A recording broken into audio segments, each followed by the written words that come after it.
time ago. Well, we have a lot of people from all over the world. We have one from Nigeria. Yeah, Nigeria. Bye. Okay. New Product York. marketer, Optimizely. I love New York. Amsterdam. I was there. Hi. Hi. Hello. Hello. Hi there. How are you? You're in Amsterdam. I'm so excited. I was in Amsterdam for my birthday in October, and I'm still dreaming about Amsterdam. It was so fun. People were so nice. The food was amazing. I loved it there. Everything was walkable during that time of the year.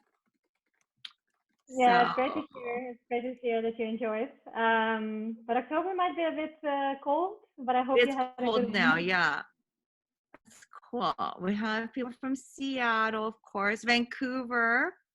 Oh yes, Vancouver. I have cousins there. The food is amazing there. The Chinese food, especially, so good.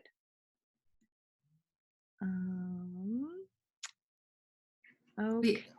We also have two product marketers here. One from Optimizely. Perry is a product marketer at Optimizely. Steffi, product marketer with Confluent.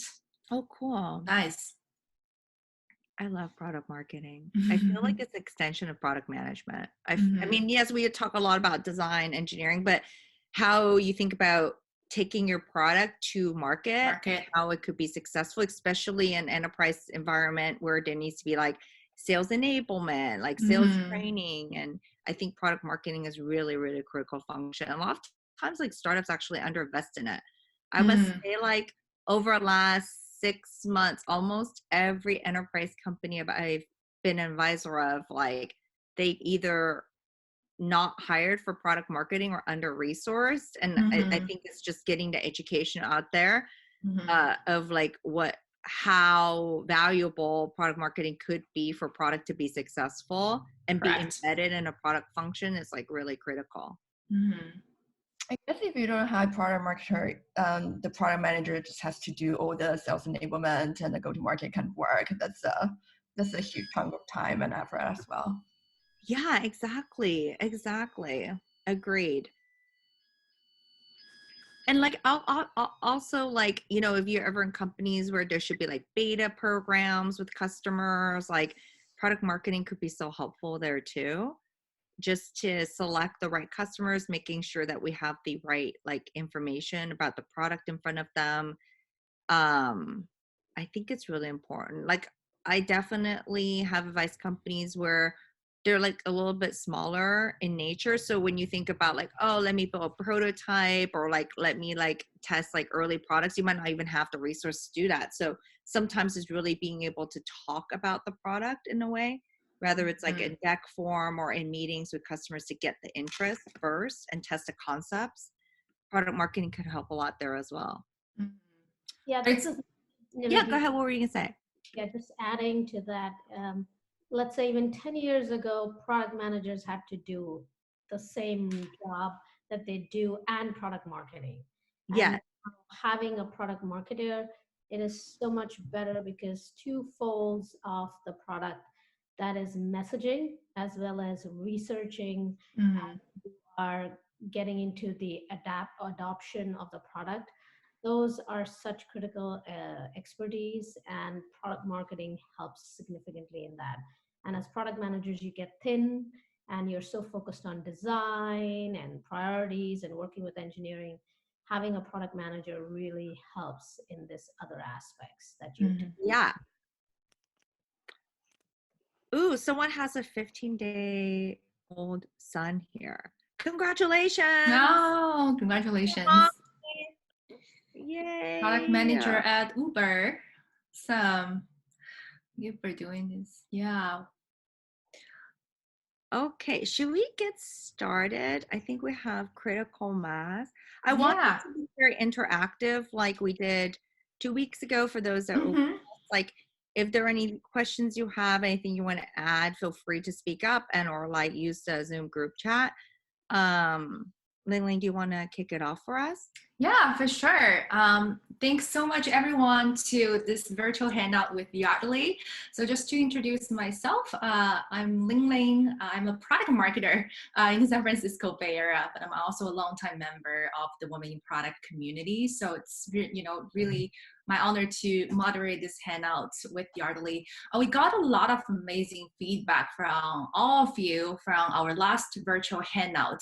So we want to focus on one topic this time, which is about taking initiative and getting buy-in from stakeholders to execute it. Like we all know it's very, very important for us to take stretch assignment that's out of our comfort zone, but sometimes it's just not that easy. So we want to really talk about, the process of taking initiative, aligning with your manager and overcoming your inner critics. So Yardley, do you wanna maybe just talk about your experience at Dun and Bradstreet? You really took a huge initiative there. You got buy-in from a CEO and even got funding to do it. So I'd really love to hear your experience there. Yeah, so just to set some context, I was an engineer by trade, when I graduated from undergrad. And so before I joined Dun & Bradstreet, I had worked at a variety of different companies, including Apple as an engineer. And I went to business school right before then. It was like Chicago Booth. When I got to Dun & Bradstreet in 2007, it was like similar to a rotation program you have for MBA students, where you get to get work embedded in a business in different functions, and you change jobs every few months, and you figure out by the end of the year which function or which business line you actually want to join. And so I love that. Hi, somebody else got it from University of Chicago too. And I actually loved it because honestly, I knew I wanted to do product management, but because I've never done it before, especially in a non-tech company, I felt that flexibility would be very helpful. And so my first product and business function was risk management.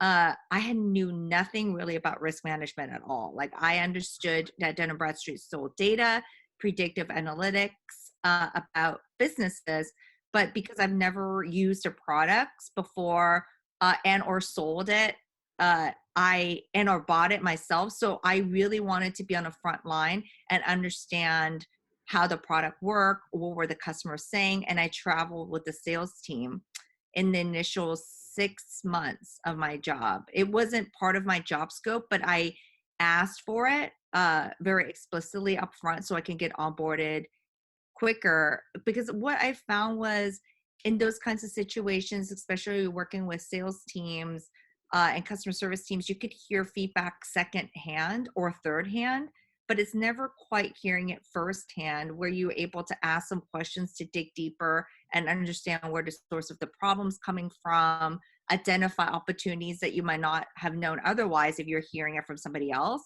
And so, and for 6 months, I traveled the sales team in that way. And then in 2008, there was the financial economic downturn. I don't know how many of you remember that, but it was very tough times. A lot of banks were not loaning to small businesses. My family background was that my dad dropped out of high school to start his own business, and my mom actually also had a small business herself. And so during this economic downturn, I just felt a lot of empathy towards small businesses that were not getting the support that they needed to continue their business. And I knew that these big banks could give them the money they needed, but they didn't have the confidence, right? Since the budgets were tight, and that everybody was really watching like how they were making decisions about lending to small businesses. So because I was so passionate about this particular topic, I wanted to see if there was something I could do about it. And I recognized that if you take a step back and look at the competitive landscape, there wasn't really a product that these banks could rely on how they could originate loans, credit cards, or leases to small businesses. They had data from Dun & Bradstreet that was about how business credit cards would be doing for small business, but a lot of times small businesses also use consumer credit cards, their own background. And there wasn't really a product offering that mixed the consumer data with the business data of small businesses. And so that was my idea, was to really provide a trusted source for banks on how small businesses are doing comprehensively. And I started socializing the idea with my manager, who he thought it was a good idea, but he wanted something more meaty. What would be the outcome? He was like from a McKinsey background. So he really took me through like the thinking of much more strategic level, instead of like saying, hey, you have a great idea, go run with it. He really pressed on me hard about, well, what would be like the business outcome aside from doing good for small businesses? How would it make, money for Dun Bradstreet? How would it help us get customer sets that we've never had before? How will we potentially get data sets that we've never had before? And how would this work as a plan? Like, what are some of the goals you're willing to sign up for? And, initially I went back to him with much more like product goals. Like, okay, this is how I see us building out the products, how we would get the data. And he was like, no, Yardley, if you're really passionate about this idea, think about it as your own business. Think about it if you were going to VCs and pitching for money, for investments, how would you think about it then? And I think that was really, really something that stuck with me till today when I think about product. Oftentimes I see a lot of product managers, especially in Silicon Valley or in tech, they're always thinking about, oh, how is the user growth going to be, or what is the user experience, but never really tying their business or their product outcomes back to the business and a company, and thinking about it much more as like a founder perspective. I think that is really, really important. And so I went back to him with a business plan, and really put on my founder hat. If I were to start this business, how much money did I need? That was really like the first start. And then how would I go to market with this product offering of data that would let banks see how small businesses are paying from a consumer perspective and business perspective? How would I build out a team? What kind of resources do I need for this? How can I be scrappy about this? Then I realized one of the biggest challenges would be I actually needed the customers of this product to give me their data, to trust me with their data, so I can do it with a proof of concept and show it back to them. Hey, if you used our product, this is how you could have been more confident about loaning, how your portfolio could have done better. And so how was I going to unlock that, to actually get customers to want to give me their data and do a proof of concept and give it back to them? I mean, I know a lot of times for those of you who work in like data companies, it's like very, very common having like an SDR or like a sales engineer that would do some sort of like proof of concept for customers. But back then there was no such thing at Dun Bradstreet. In fact, Dun Bradstreet was like a 100-year company that never really had beta programs even. So this was like a very different kind of thinking in that company that I needed to navigate around. And so I realized that I needed to form a customer advisory council to make this happen. Because if I learned anything at Apple, was really generating demand. How would I get people to want to join this thing? How, like, to be the first adopters, the first users, how to create that hype, if you will, and that interest. And I knew that in the financial services space, there wasn't really anything for these banks to get together to talk about the common problems, best practices, innovative ideas, thinking, and I was going to be the bridge for that. So I decided that part of my business plan was to get a customer advisory council together, 24 seats for 2 years, and I would hand select and invite banks to join us of all shapes and sizes, of different geography background. And that should become my beta program. And so that they would commit to giving me data, and in return would be like the first to try the product offering.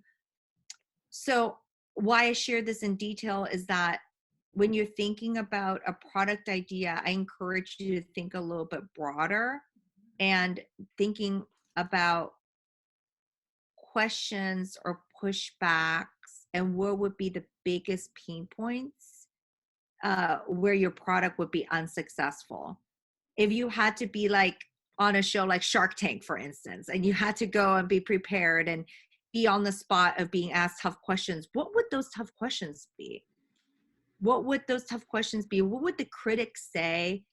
What would they say about like why your plant won't work? And be prepared for that. I think it's going to be really important.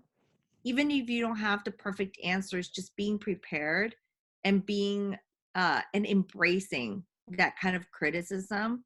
Even if you were to test your ideas with your friends or your family, maybe a colleague that, you know, doesn't really know you, maybe like, and it has like a really harsh lens on things, just embracing that criticism and understanding what those roadblocks could be and having the right answers for them is key. So once I got my manager to really believe in my plan, I do still thank him for this day to at least set up the meeting for the CEO and myself. I mean, I was very many levels removed from the CEO, and I actually have never met him before, except for doing orientation for like, oh, welcome to Dun Bradstreet, like in like a mass audience type setting. So I was quite nervous, but my manager was an advocate for me in that he set up the meeting for me and he was going to be there, but he let me do the talking. He went through my deck many times with me. I mean, there were like some tips and tricks I still do today, and I'm happy to share with you. So one is that my deck was less than 10 pages long. Everything else was an appendix. When you're speaking with executives and when you're meeting with people, say you have 15 minutes, 30 minutes with them to pitch your idea, they should be able to understand the meat of what you're trying to talk about in 10 slides or less. Then secondly, as someone is reading through your deck, they should be able to understand the story just by reading the headlines. So a lot of times people don't spend time thinking about the flow of the deck, but if you restrict yourself to 10 slides, and that the other requirement is that if you read the titles quickly, you understand what the flow and the story is, then it'll force you to take time to think about the titles. You wouldn't say just like user, platform, product. Like you would think about it a little bit more. And then I would say the third thing that he shared with me is do think about the visuals in your deck a little bit. Even if they don't have to be beautiful, they do need to, your copy and your content needs to be structured in a way where it does make sense. You know, you have to think about like, is this, if you're talking about things like this is what we are and this is what we're not, don't just have it all in like copy. Think about maybe like a 2x2, like, or like a 2-column, you know, slide. Or if this is like a life cycle, try to think about using like 3 prong and it's a cycle. Or if it's phase 2, phase 2, phase 3, instead of just doing the chevron, which we all know, like it's like dude, maybe it's like how they build on top of each other and get to this like bigger thing. So think a little bit about how you want to structure your content. I think it does make a big difference. So I do want to talk about that because I still think about it till today of whenever I know I'm meeting with important people, I want to get buy-in on something, I do force myself to be very much respectful of the other person's time by the material and document that I'll send over at least 24 hours in advance, 10 slides or less. You can get a high level summary in my titles. And sometimes I'll put like a summary, executive summary slide, like right after the title slide. And just think about it in that way, I think goes a long way for whoever you're going to be meeting with. So then jumping forward, we had the meeting and it was definitely met with criticism because why do an economic downturn with the company invests like $3 million in a new business to someone who just joined a company who's never actually run this business before. But there was something to be said about the fact that the banks needed it at the time.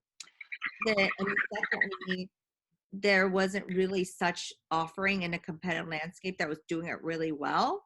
And then the revenue potential as well as the data source itself could really unlock some interesting things for the company.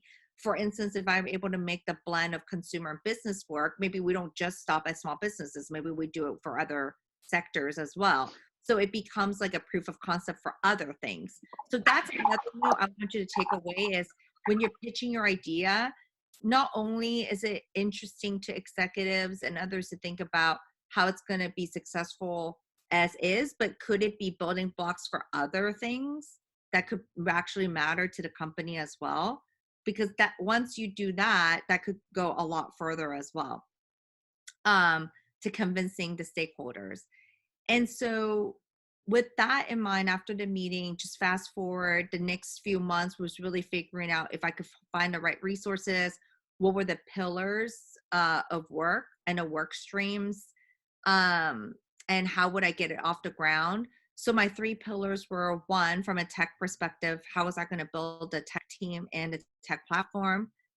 Secondly, how were I going to get these customers to join the customer advisory council?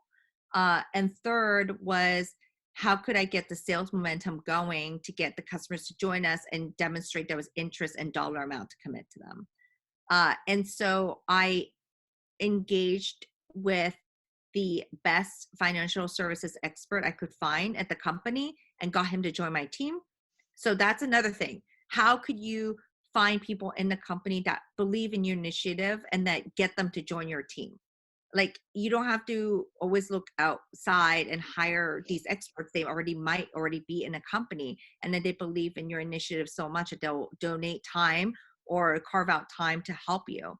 And that's what I did. And so with this financial services best practice expert on my team, who's been in this industry for 30 years, he really brought a lot of thought leadership to what I was doing and what I was thinking and how I was conveying the product idea.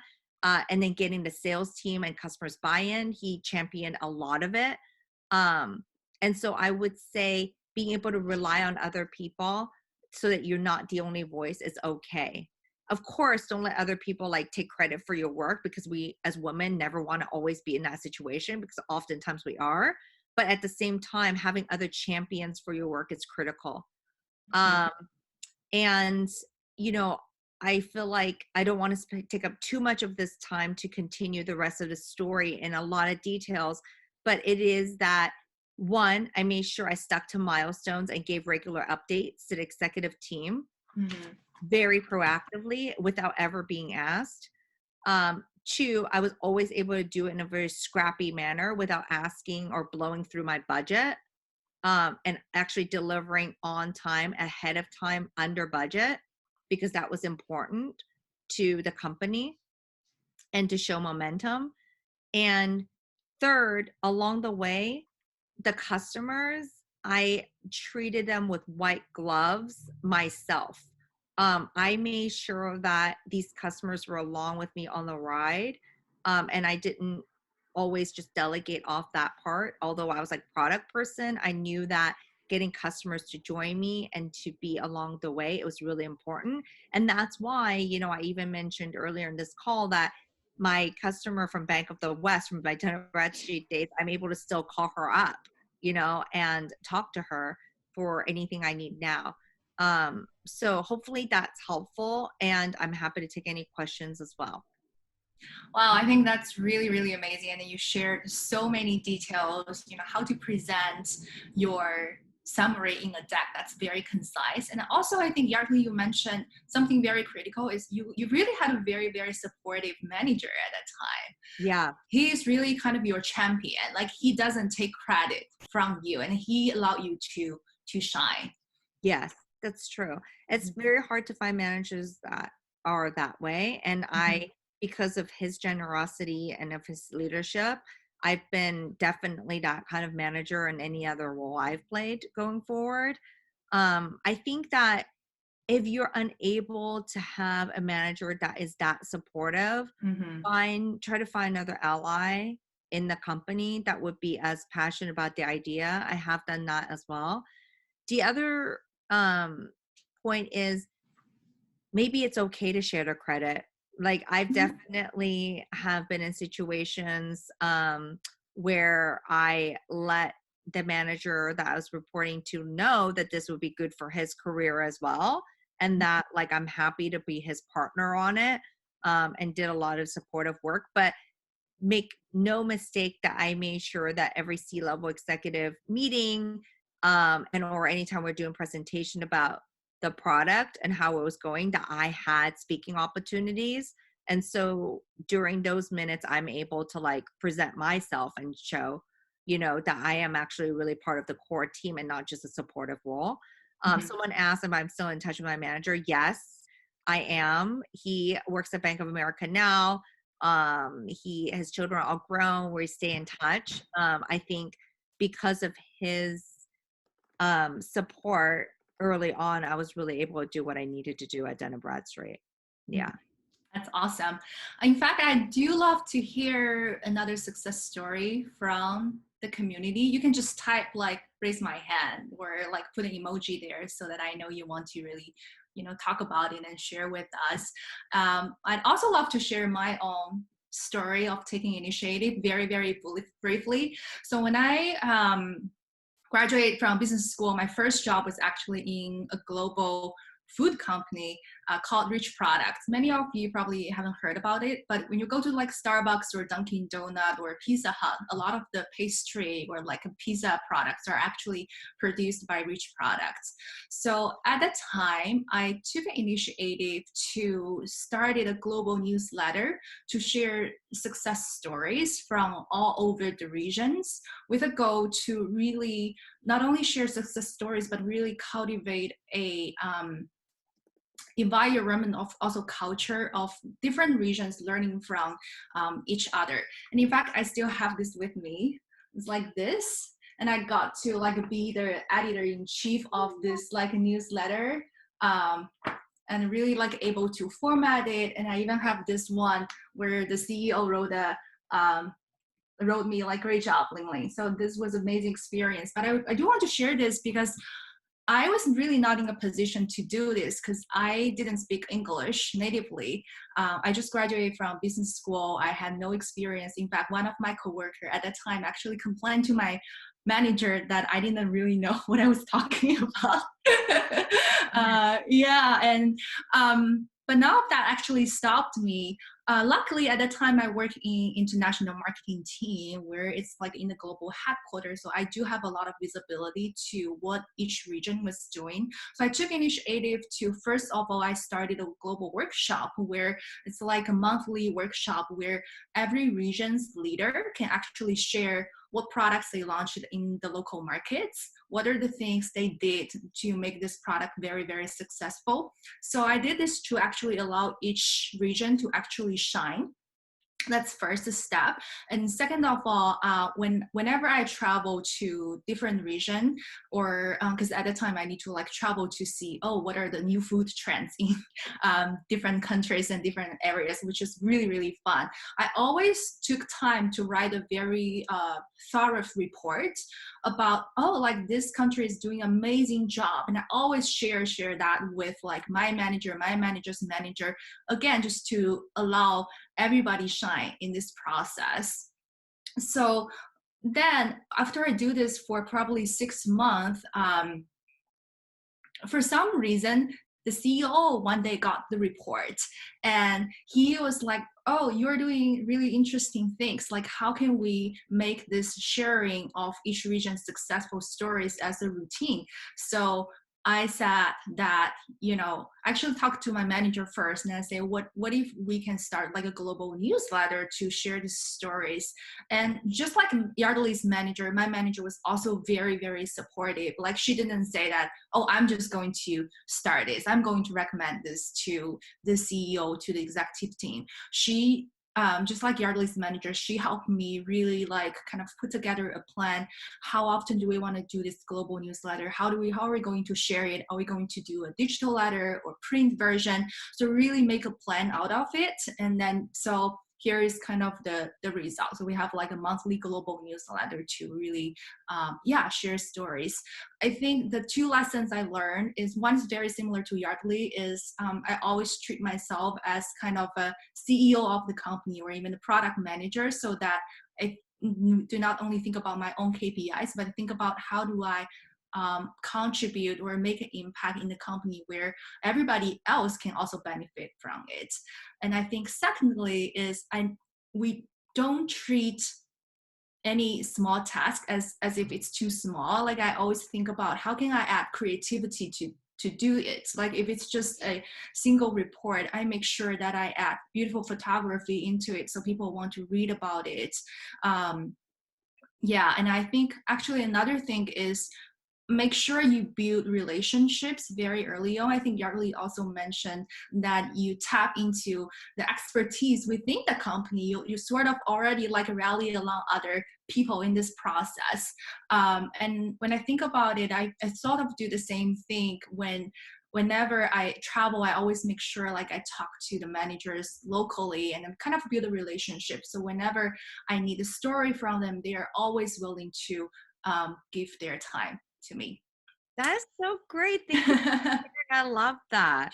Yeah, thank you. Do you think even us like working together on like these coffee shops, do you like definitely go the extra step or mile detail? So I definitely think that's needed.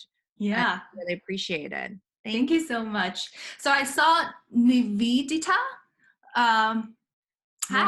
Do you want to share your story? You're mute. Sorry. Actually, a lot of things that Yardley already said is true. I'm just going to add some things to it. The difference between Yardley and my story is Yardley was in a financial organization. I'm working in a tech company, which only has one product called virtualization. And we are in a situation where we're trying to pivot the company. And we made a high level decision, we're going to go SaaS. But what does that mean? There was no clue. And where to start with was kind of all over the place. So as part of this, I just went ahead and took the initiative. First, take the initiative, go talk to your manager. And first, the next big thing is your manager has to be supportive and a big advocate. That is absolutely important. So talk to him saying that, hey, we're talking about SaaS. Nobody seems to know what it is. There's whole talk about digital transformation. Why don't I lead this charter and go with it? And he said, yeah, come with a proposal in terms of what does lead the charter mean. So lead the charter also meant initially is because it's an old company, 400,000 customers, what does the customer base really want? So had to go about doing design thinking process really at a very high level, going and talking to the customers literally at every level. The other way to kind of stitch everybody together was every product line, their head of PM was dotted line reporting into me, because I could not be successful if I didn't bring these guys along with me in the journey. Because at the end of it, whatever result comes out, everybody has to build a piece of it. I cannot do it myself. So it's important to collaborate with everybody. Once we got the research and the data, actually the content that we got is for the current moment that we are living in. It's interesting. Everybody talked about remote working. How are we going to manage? Nobody thought that COVID was going to happen. But it was almost a year and a half ago that we were playing out these scenarios from our customers. And then we built the product, but it was a startup. Again, less than 10 pages of a full-on product plan, which even had to have a business case. There was forecasts that we got from the customer that I got and built it all in. So there was a financial place over there. What's the break-even point? What is at what point, what kind of resources you need? Everything had to be tightened in that less than 10 pages. It's got to be very, very executive consumption kind of content. And then it was just like presenting to a startup. You'll get $50,000. That's it today. After 2 months, you come back, you get another 50,000. So it was really, I had to build a roadmap of timeline and what I was going to achieve with every $50,000 that I was given. So within $200,000 and with this extended team within the company, I started off with 3 folks. By the time I expanded this, just by having regular partnership calls with every possible person who I was trying to make a stakeholder, I had 55 people working on that project. That's awesome. Thank you so much for sharing a story. That's awesome. So Thank you. To get that 50K and get a POC or MVP, test it out, go give it to customers, had 10 white glove customers. So you've got to kind of go do it slowly. And that's when we got the almost $5 million to build it. So yeah, right now it is the time when we are building this product at this point. That is so great. Congratulations. Thank you. Yeah. Fan had a question. What are some ways you influence managers or partners to let you shine, be your champion? If it's not a habit of theirs, a small aspect of this is how to respond when someone does take your credit. Yeah, I mean, I think that's really relevant to a lot of us. I mean, I definitely had managers that were in that category. I would say, one, trying to really understand what motivates your manager, because ultimately he or she has OKRs or goals or like something that, motivates him or her to like do his job or her job. And it's important to tie your outcome to his or her success. And so I pitch it much more in that situation, like much more on how this is going to help like you and our team, and making sure that it's very much like a team oriented goal, instead of like, hey, this is my idea, what do you think? And then second tactic I would do is making sure that there's some data points associated with it to strengthen the case. So rather it's like research I've already done, or maybe other stakeholders I've talked to that are on board. And so it just gets it a little bit more like, okay, more than just me having this idea, and that I really want to push it over. And then third is be explicit, like be very explicit about your ask, and how you want his support. So I've done that in the past with a particular manager I can think of. He definitely like taking people's credit, like not just from his team, but definitely his peers. And I honestly don't know till today if it's something that he's actually self-aware of. Maybe not. I just try to also always have positive intent. But I made sure that whatever product or product ideas I had, I was just very explicit about asking for his help. And I would just say, like, can you get me this one meeting with so-and-so? Can you be there just to be like a sounding board for me? Can you maybe review this proposal I have and give me your feedback? So I'm very explicit on the ask instead of leaving it vague, so that along the way, I'm just really asking him for like tactical things that I know he can help me with, and it's not too overwhelming of an ask. And then, as I proved out what I was trying to do, then he was like there along the way, for me without really explicitly recognizing it. So that's been my approach, but it's not, it's not an easy road. You definitely do need to make sure that you think through strategically how you want to tackle it. And then the only other thing I would say about what happens if someone takes credit, I mean, yes, it sucks. It sucks a lot of times and it feels like not great, but I just want to make sure that there are people in the company that do know that this is my idea, and that, over time people will recognize you and what you have like contributed to the company. So I do feel like maybe it's my age, or maybe it's because I'm getting older, but I do think sometimes I'm like, I do let it slide, but I do make sure that at the end of the day, the objective and the goals are accomplished. And that matters to me more than potentially someone taking credit for it. Ling, did you have anything to share, or anyone else? Yeah, actually, I feel really lucky that all of my managers have been pretty supportive, but we love to hear everybody else perspective. Actually, Jennifer said I can share what I'm hearing from my clients about what's inhibiting them from taking initiative in this current environment. Yeah, Jennifer, would you love to share? Am I unmuted now? Yes. Yeah, yes. hi. Hello. So I'm coming to this conversation from a slightly different angle, a different lens. As I'm listening now about taking initiative, also kind of expanding your scope and being creative.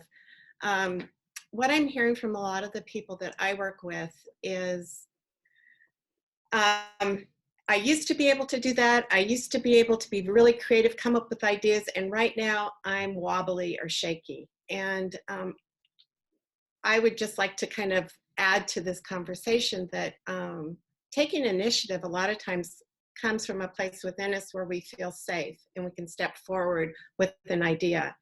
And I think right now there's this level of not feeling safe that's out there. So just showing compassion for yourself. If normally you'd think this is something I should be able to do, and maybe you're feeling a little bit shaky about doing it. And also, I would encourage everyone, if you take initiative and you don't get maybe the best response from someone else, to show compassion to them too, because a lot of executives right now are under a lot of new kinds of strain that they're not really equipped to deal with. And so when we ask someone to give something more and they're already feeling pushed to their limits, and they may not respond to us in the best way. And so kind of reminding ourselves of that so that we can be compassionate of the whole situation, so that we don't think, oh, I did something wrong or I didn't phrase it quite right. That's so true. Everybody's on the edge right now, kind of, and just kind of being gentle around that and still moving forward. I love that. Thank you for sharing. Yeah, thank you. We have another question here, a bit related to the topic. Would love to hear how to share the responsibility and create accountability with key people on executing on the strategy after the buying. I would say very tactically making sure that there is a plan, with owners, action items, and due dates. I think that, is very much like the first step. Secondly, whenever you communicate the status and progress of the project and how is it going, making sure that there is accountability for those owners to meet their deadlines of what they communicated to, whether it's like in a meeting format or a status update, I think is really important.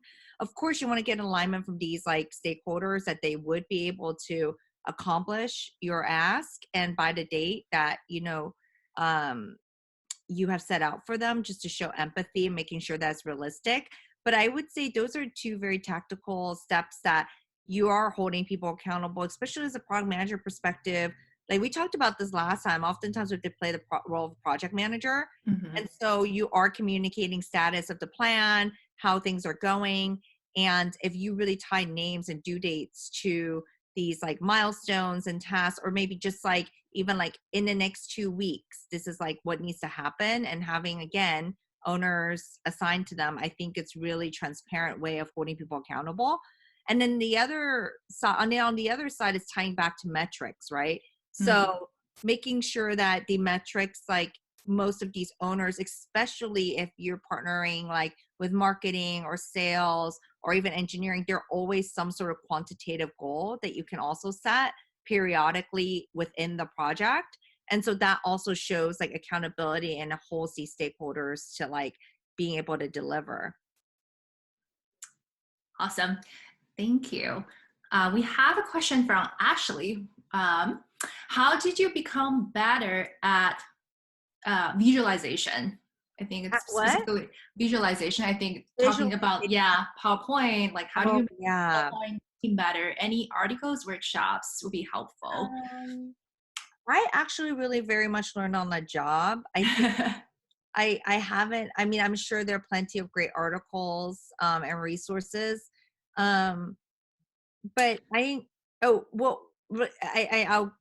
think one thing is to really think about that gets me excited is to how to like story tell. So how to take what's on my mind and being able to convince people and explain in a way that people just clearly understand, no matter like where he or she comes from, is really important. So even if you're not good at visualization, putting the storytelling element, even if it's like a Word doc, like a Google Word doc, or like typing an email and just like plain words, I think would be a good start. And then secondly, I would definitely think about how you want to structure the content in a digestible way. And so if you think about it with that lens, that it needs to be digestible, it will force you to think a little bit more creatively how you're putting a content onto like paper, or like digital paper, I guess we could say. But I'm sure like there are other useful resources out there as well. Layling, what were you going to say? Oh, I was just going to say that something really helped me is going through some of the investor relations presentations. That's what I used to do. So for example, like I really love to listen to like Starbucks investor relations. And I just download their presentations, and I specifically pay attention to how they format their kind of PowerPoint or their deck, because you will find their visuals are just so beautiful. And I just like a screenshot a lot of a lot of the things from those investor relation decks, and like put them as my toolkit box. So whenever I'm like, oh, how am I going to come up with a slide to communicate my 3 points, I just refer back to those kind of toolkits. That is helpful. I mean, I guess along the same line, I would definitely think about like, are there particular companies then that you love, that you really admire, how they're positioning themselves, how they talk about their products? You could just look at their marketing landing pages, maybe sometimes like the FAQs, or if it's like a sales team company, you could always like give them your email and they'll like send you something too. I think that way you can get like also that kind of learning there. But a lot of times I do think making sure that you're just able to even do the storytelling and being able to do it in a digestible format is helpful. And then I can see there's some resources being shared in chat as well. Yeah. Any other questions? Let's see. Do you collaborate with data science teams for analysis and informing product strategy?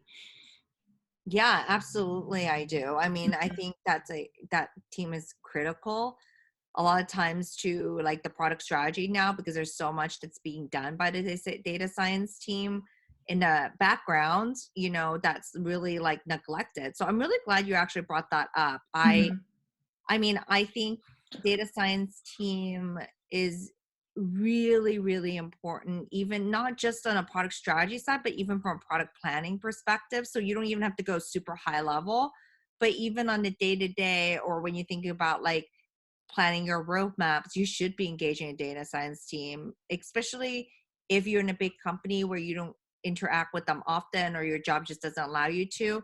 Set up some time with them to see what they're doing. That's like really cool, like, and how to incorporate those things into like your product. Like one example I can think of top of my head is when I was working at Trulia. I was like pretty early days actually, and the data science team was really small, and they were almost like a labs team. They were doing like their own thing on improving like our search ranking algorithm.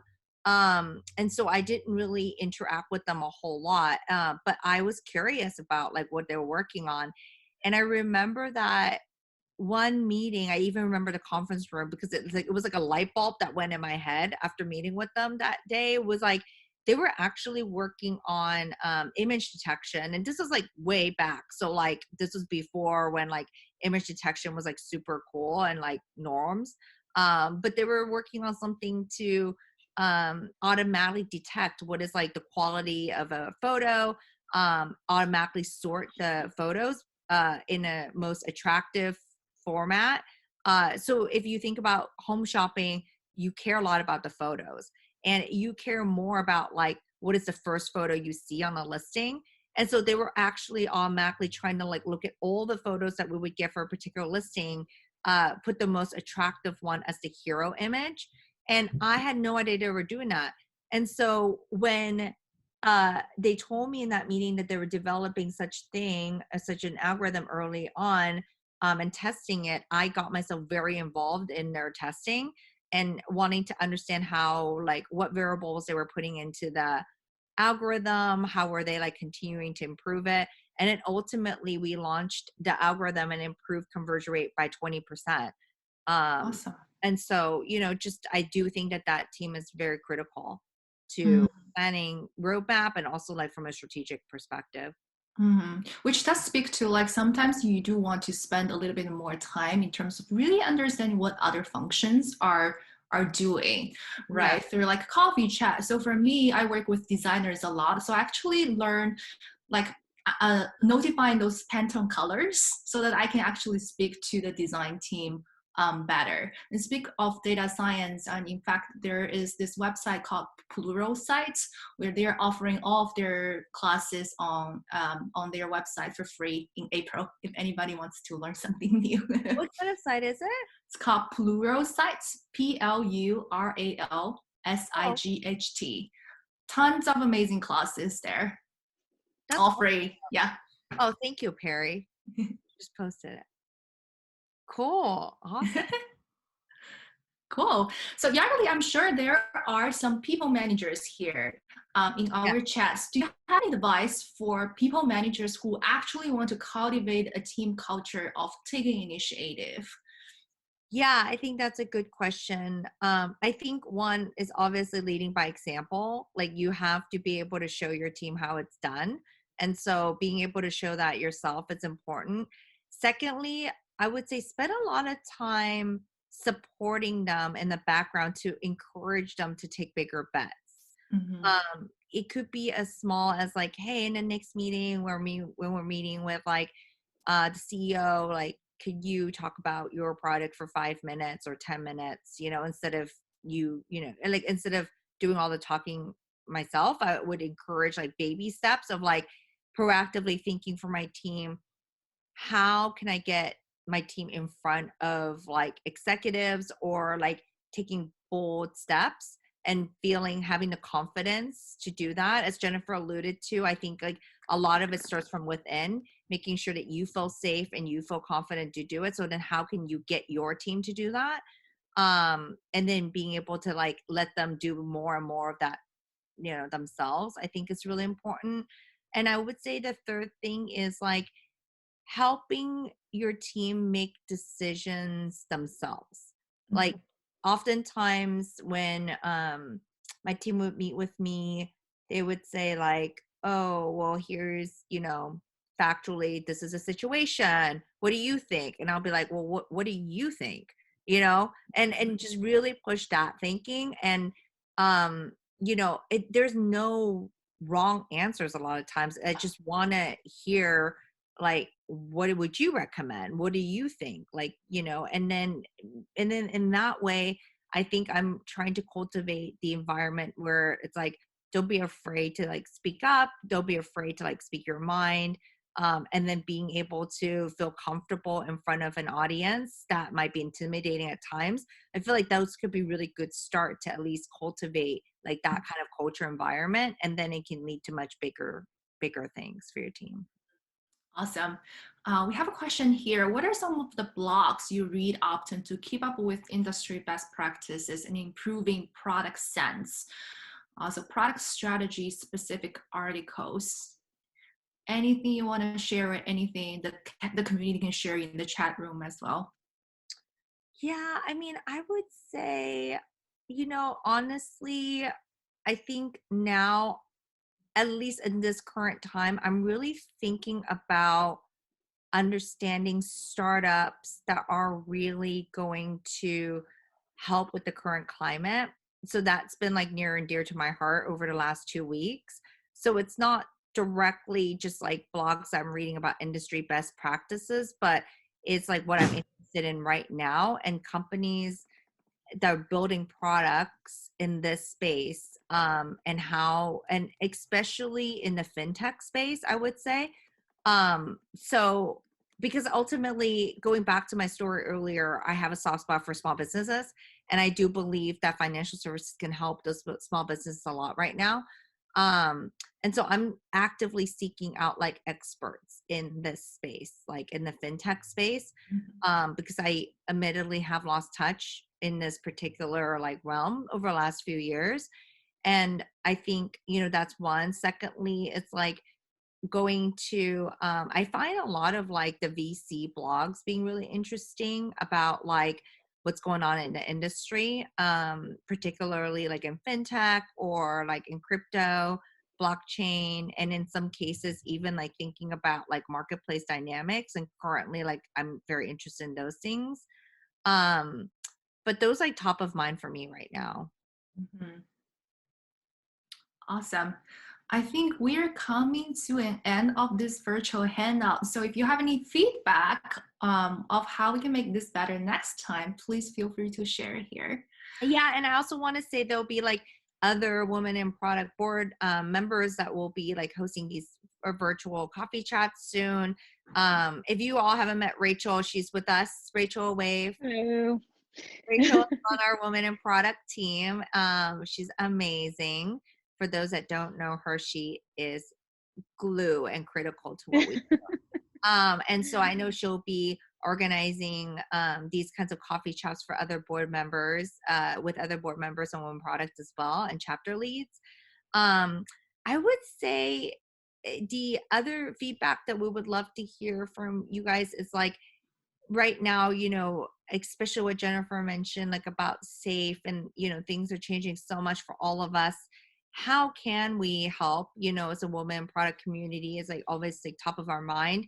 These coffee chats, I would love to do them more. But I also want to make sure that they're good use of you guys' time. So I would love feedback on that. And then also for those that like attended our annual conferences in the past, like how could we help, as we think about like the fall, that would be the most relevant to you. Like all of these kinds of topics is, and your feedback would be critical for us. Rachel, was there anything you wanted to add? No, that was all great. Yeah, what we just love to hear from the community and what we can be doing to help you and what you need from us, so that we can start looking forward. I think we are also going to have another one with Yardley in 2 weeks. Yes, it's true. Yeah. If you want to, yes. Yeah. I mean, we like this time we really honed in on this topic because we did a poll after our coffee chat 2 weeks ago, and this is like a topic that's on everyone's mind. So I would love to know, like, if we were to meet again in 2 weeks, like what would be relevant, what would be important. And you can either like email us or in the Facebook page group comment. But I also think Rachel will be sending out Google form after this. And so that we can also get that feedback directly from you guys that way.